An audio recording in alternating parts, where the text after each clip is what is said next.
Welcome. We are What Up Sports here, having a good time with our special guest, Riley Donovan, and Coach Tony Gomes. He is back with us again. Riley couldn't make it last month because she had some power outages with some storms going on, and we got the absolutely beautiful Chris Perry. Oh, God. We got a fun show tonight here. We're excited about this one. This one I'm really excited because we're going to go into our favorite or our greatest sports moment that we've ever been a part of. And this can be like something that you did or something that you saw or were a part of, or it could be any of that. But it has to be something that you were a part of. No, you're not just sitting in the stands watching, the 49ers win a Super Bowl. It has to be like you're out there a part of whatever it is. And so coaches have coaching moments, and they might even have player moments, and it could be little league, it could be pro, it could be whatever it is in between.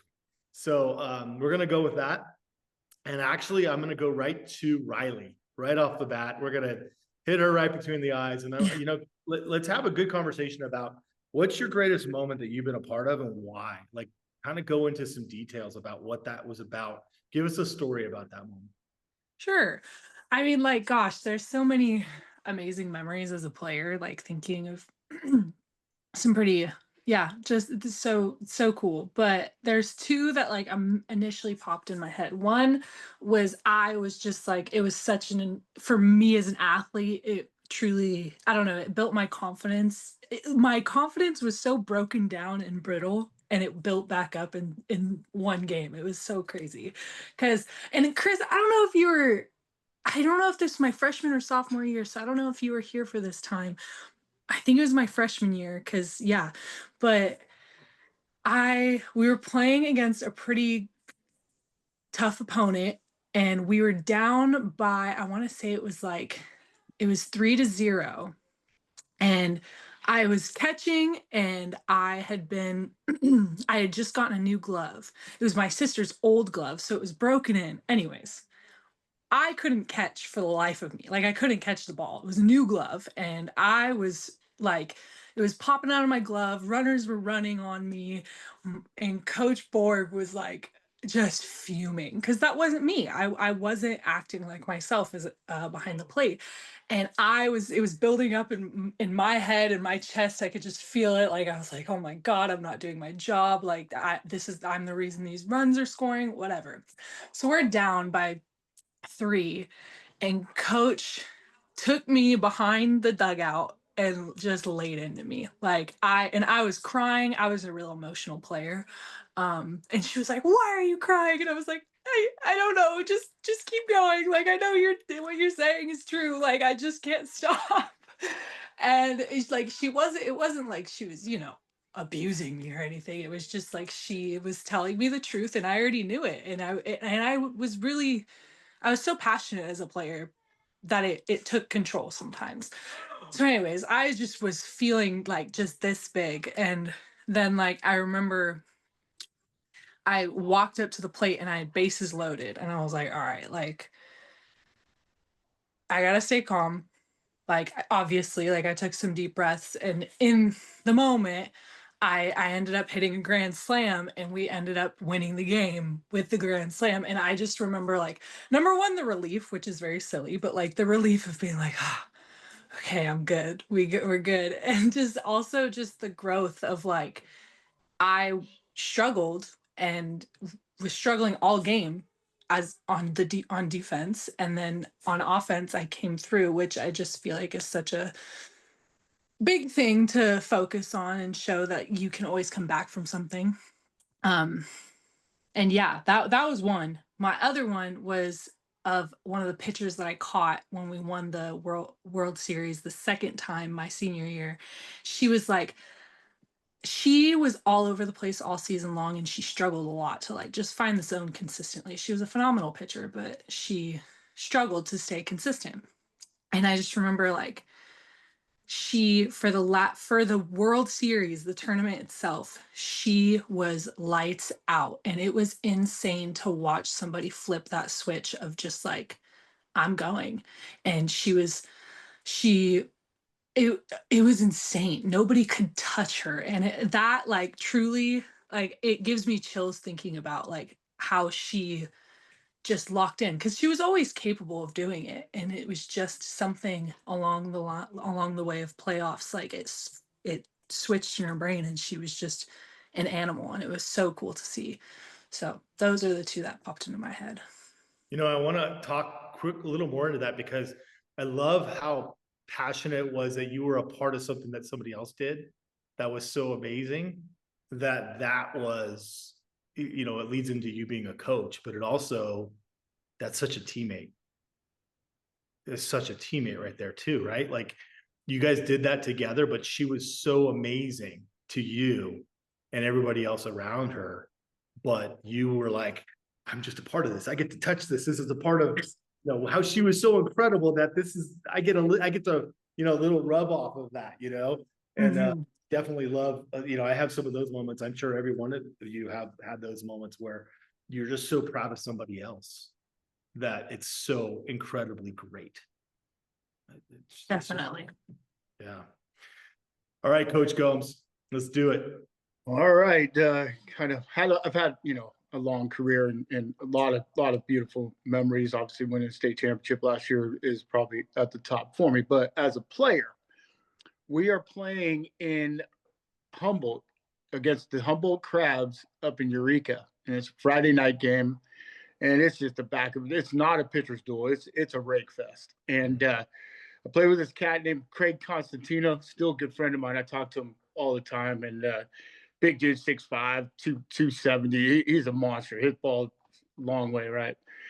And we're both just having a phenomenal evening. He's hit for the cycle in front of me, and I'm looking at a triple for the cycle, which I still believe to be the hardest part of the cycle.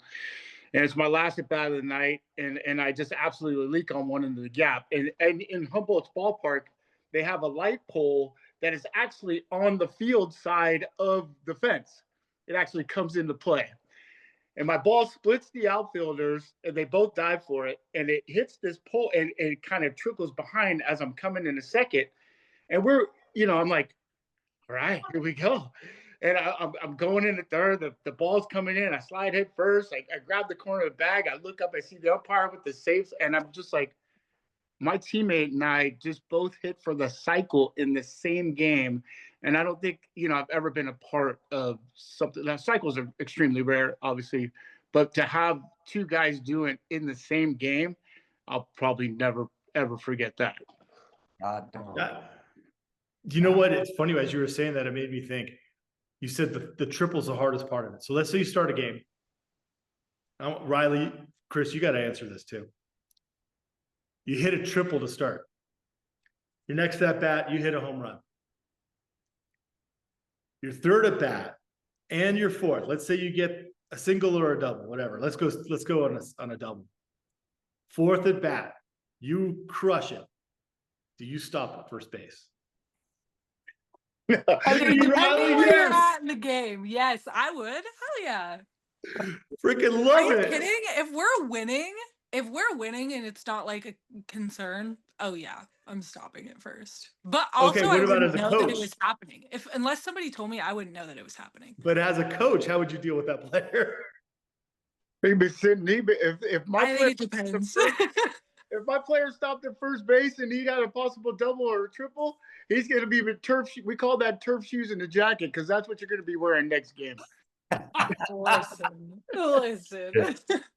If you got a double, you better get that. A cycle double. is rare. I wouldn't blame somebody for wanting to do it. I again, like I didn't even know I was a part of a perfect game when I was catching one time. So I'm pretty oblivious. So somebody would have to tell me, and if somebody told me, I'd definitely think about stopping it first. I freaking love Maybe we'll lie.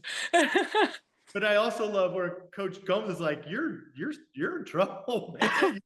You're Honestly, good. You might have got your little like management accolade, yeah. but listen, you gotta keep going, Hold on. Great. I was never fast enough to get those doubles and triples like people would stand up.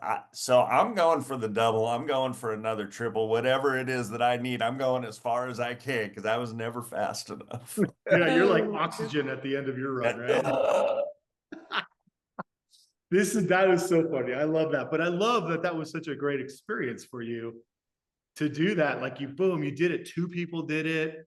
You had to run your butt off for that triple. It just worked out perfectly. What a great moment. I just love Yeah. that. Thank you. I actually got, since, if you don't mind, one more. This is a phenomenal story, and I just got to share it because my lady was like, "Hey, you got to share this story with the guys," because when I told her what the topics were, she's like, "Don't forget this one," and I was like, "Okay." So we're playing in San Luis Obispo against the Blues. It's a indie little summer game, and we have a doubleheader. And in between the games, the kids run the bases and all those fun little things. Then all of a sudden, they put a hot tub out in center field, and they put a golf mat behind home plate. Now the fans were able to pick a player from either team to take 3 shots at this hot tub out in center field, and the person would win the hot tub. So there was some water in it. I'm about the 5th or 6th guy to go. I'm pretty decent with my pitching wedge, so I grab it. It's mid outfield. It's probably 300 feet. So I'm going, that's a 100-yard shot. The pitching wedge. So I grabbed the pitching wedge and I hit my first ball, and it's going right at it, but it's just a little left, and it lands about 5 feet left of the hot tub. So I closed my stance down a little bit. I took the same swing, and as soon as I hit it, I kind of bat flipped or club flipped the golf club because I knew it was going. And all of a sudden, you see this little splash, right? And I'm like, and I hear this scream up in the audience, right? And I turn around and I see this, she's a plus size woman, and she comes bouncing she's running down the side of the stairs. She comes around from the back of the dugout, third base dugout. She comes through this gate, and she's coming straight at me. And I'm like, oh, this woman's excited, right? She gets about 5 yards from me, and I'm like, she is not going to slow down. And she rails me. She linebacker tackles me at home plate, lands on top of me. I swear, I think every piece of air inside my body was out, and my teammates are just cracking up. And this lady, she's laying on top of me, and she's screaming because I won her a hot tub. Oh my God, that's awesome. Oh my God, that's awesome. Can't ever forget that one. Oh my goodness. How are your ribs feeling? Great. I'm so glad these stories are coming out right now. This is so good. Chris, you got some magic there, man. What you got? Oh, I've got a few. As you can imagine. One playing, one coaching I'll give. I was playing and it was in between my senior year and going into college at Kenyatta. There's a little dead time there in late August or mid-August, excuse me. And I got asked to go play in the city in this men's Mexican league. Well, Tony, you probably remember those Mexican leagues. Crocker, you talk about Crocker Amazon? Yep. Oh boy. So I didn't know what I was getting myself into, but oh my God, you talk about a party playing. We had so much fun. So I'm sitting there, their pitcher throws at our guy. Next thing I know, we're in a brawl. And I'm like, what the hell's what did I miss? Because I was coming back from the bathroom. And if you don't get involved in a brawl, guess what happens? Yeah, it's bad. So I'm running, I got putting my pants back together, going, and so I sit there, and next thing I know, I get freaking cold cocked by this guy, and I'm like, all right. So him and I go at it, we tussle. We're down by 3 runs. It's the 8th or 9th inning, and I'm up to bat, bases loaded. First pitch, I freaking take down the line, left field line, foul. Second pitch, he tries to ear hole me, but I catch the ball and I roll it back to him. And I go, okay, I see how this is. Umpire goes take first base. I go, I'm sorry, I don't understand what you're saying. I'm just going to stay here. And everybody kind of looked at me like, whoa, what the hell are you doing? Go take your bag. Let's get the run. I'm like, no. I don't know how I got away with that, by the way, still to this day. Next pitch comes up. I hit this ball straightaway center field. And it was one of those balls I'll never forget because it climbed like an airplane, looked like it was taking off. We ended up winning the game 4-3 on the Grand Slam. It wasn't a walk-off because it was the eighth inning, and it was amazing. We ended up brawling after the game because the guy was mad that I caught the ball, so that was kind of funny too. But that's one of my fun things because you got to experience that Mexican League, which it was pretty fun. I mean, it was so much fun, so much enthusiasm. It was crazy fun, but man, they like to brawl. Jesus. Anyway, that's a different story. Now, um, Latin America again. I was coaching down in the Dominican Republic, and let me tell you a little something about it. It's USALABC, put on by Big League Edge out of Washington. My buddy Jim Parket, former lefty who played for the White Sox, Mariners, Diamondbacks, Rays, so on and so forth. He's sitting there asking me to come. I'm like, all right, cool. So I ended up, with that being said, I ended up going for 8 years in a row. And it's him and I coaching together, and it's our first year coaching together. I think it was my second year there, maybe third year there. And we have this team of ball players that we're like, man, what are we going to do with these guys? I mean, we saw one practice and everybody was just, yeah, okay, whatever. We're here. We're not used to this weather. We're not used to this field, so on and so forth, all the griping. So we sit there and we're like, hey, you guys, this is a game. They're playing a game. You're playing a game. Let's go have fun. First game, we lose. My fault. I took full responsibility. And I look at the guys and I go, hey, I'll take responsibility for the losses. You guys take responsibility for the wins. And I don't like taking responsibility. And they all looked at me and kind of jumped back and went, okay, coach. Well, with that being said, in that game, Jim got tossed on a bad call. So that's where I took over the team. So the second game comes up and we're playing the guys that are freaking ridiculous. It was Lahara.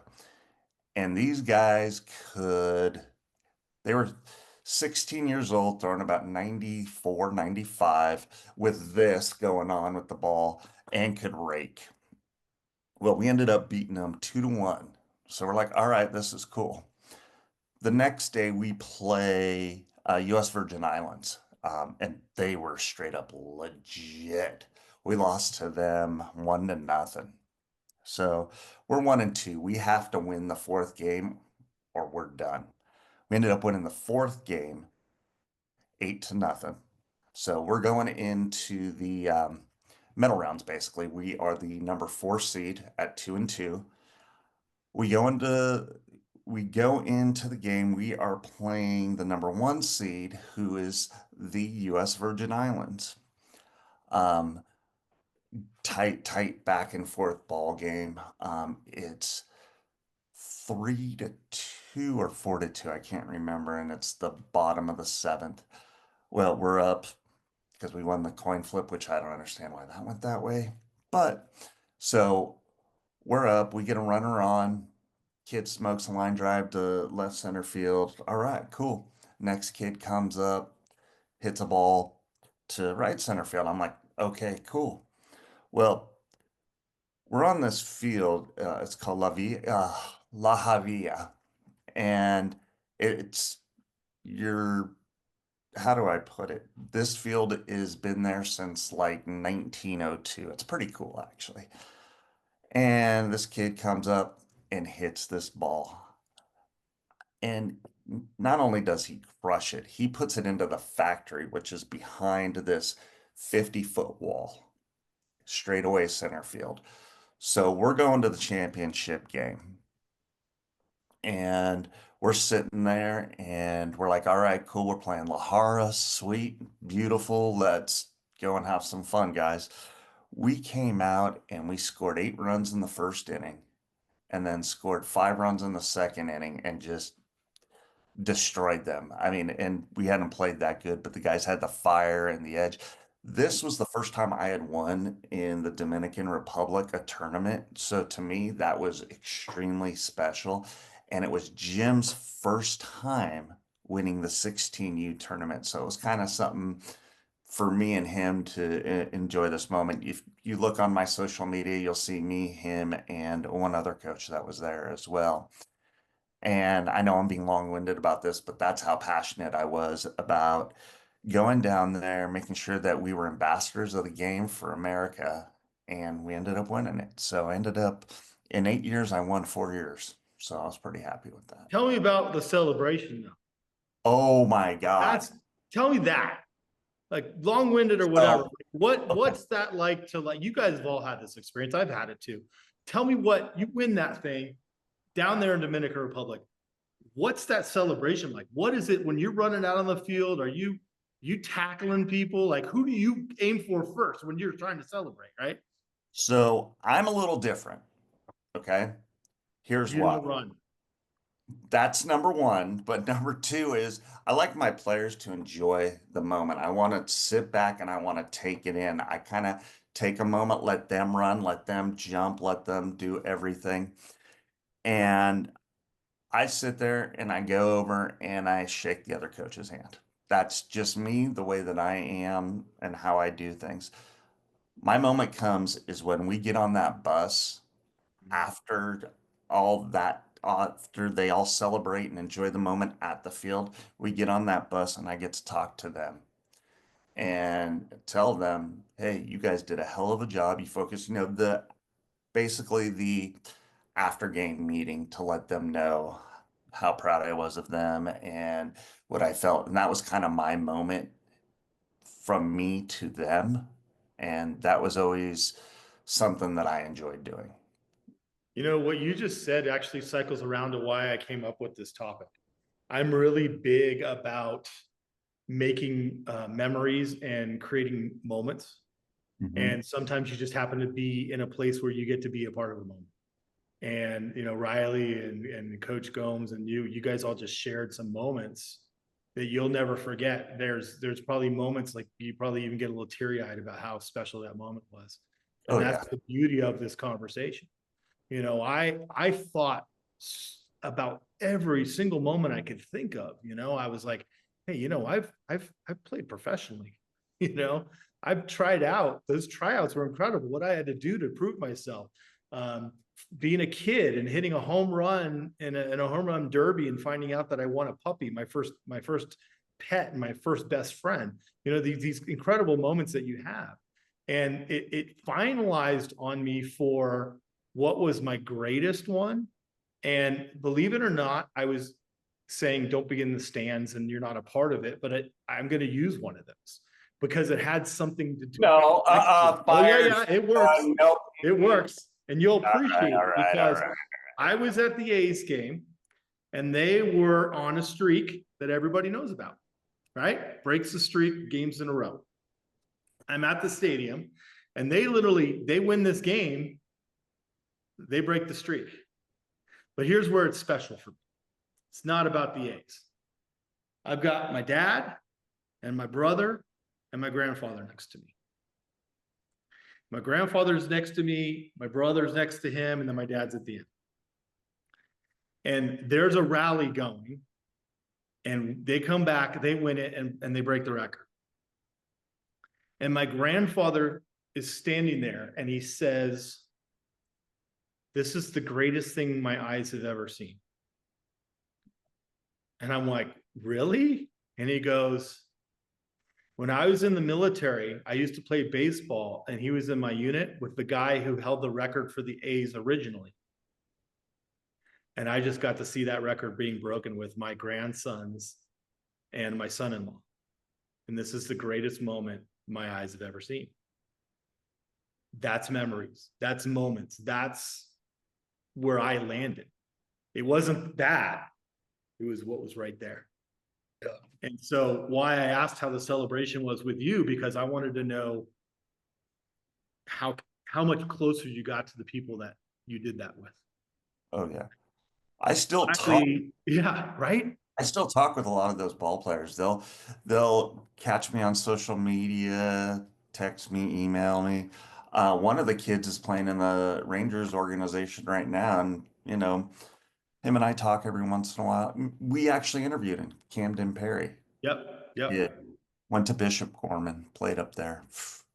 Legit. So that's what I was talking about. And this is where it all kind of came to a circle for me. Because I heard your stories. Riley's talking about she caught a perfect game with somebody and the connection she had with that pitcher and that celebration and that moment and that memory is imprinted in her life forever.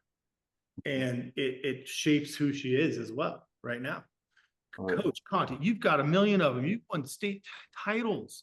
You've done impressive things with these kids and also as a player. Like each and every one of you guys, this is why this was a big topic for me, is because I wanted anybody who's watching, think about that. Think about those things, those moments, those successes, those wins, those things that you've done. It doesn't even have to be sports, but how much it shapes you and how much it can affect you. I mean, I'm feeling that my grandfather was there right now, in that moment. And it's a special show to me because each and everybody has one of those, but it's also, it's such a beautiful thing to have that. And so I thank you for sharing with me those stories, each and every one of you, because it's incredible. And I know you probably have a million other stories that are going in your head while we're sitting here talking, and we could go on for hours about this. There is one more thing that out of you, and it feels the emotion and all that incredible stuff. And that's why I thought this was such a great topic. So thank you. Go ahead, Chris. Yeah, no, it actually is a good topic. And, you sit there and you see the cheers that the softball teams do all the way from, when they're like -10 years old, all the way up to college. And you see the benches going crazy. Well, I want you to times that by about 25. And this is how the benches are in the Dominican Republic. Not only the benches, but the stands join in. So when you're playing against this, and they're playing drums, because everybody in the Dominican Republic can, I guess, play drums, let me tell you. And it's crazy fun listening to them, watching them, and oh my God, it's too much fun. Anybody else want to add now that we've kind of gone through that, Coach Riley, do you have any more thoughts on kind of what came out of the show? Well, I could share. Well, I know you're talking about the A's and the Moneyball thing, right? Yeah. You do know I was Juan Gonzalez in the movie Moneyball. Right. That's right. Yes. So I'm glad you shared that memory because I actually got to be a part of what you were talking about and in the film industry. So that was pretty cool. Hey, I want you guys to know that the best 2 worst feelings in the world is being at the bottom of a dog pile and having champagne in your eyes. True. I get that one too. I've never been at the bottom though. That was the whoop. Or you were the guy on top. Yeah. Absolutely. Yeah. You're smarter than I am. Yeah. Oh, Yeah. I was too slow to get there that fast, so I was one of the last guys. So you've had so many celebrations in life, right? Incredible celebrations. And then in sports, but also in life. And so those are the things nobody gets to take away from. Truth. You can have all the stuff that you want. You can buy this, you can buy that, you can, but these are the things that nobody ever gets to take away from you. No, never. Definitely. So, all right, everybody, we're going to cut this one. Hey, we had a great time here at What Up Sports, having a great time. Thank you, Riley, Donovan, Tony Gomes, my beautiful partner, Chris Pera. This Thank you all. We're going to see you on the next show here at What Up